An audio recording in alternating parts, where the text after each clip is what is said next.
Hello everyone and welcome back to another video from Finance and Crypto Guide. In this video, I'm going to show you how to download the Coinme application on your smartphone. So let's get started right away.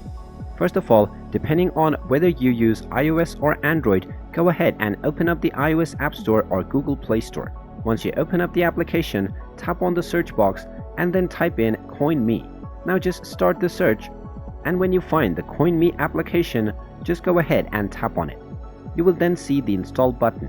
Just go ahead and tap on the install button and this will begin the download and installation of Coinme within your device.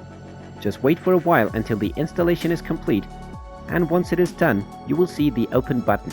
Now just tap on the open button and this will open up the application where you will be able to sign up to your new account or log into your existing one and continue using the app on your smartphone.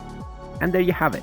That is how easy it is to download the Coinme application on your smartphone.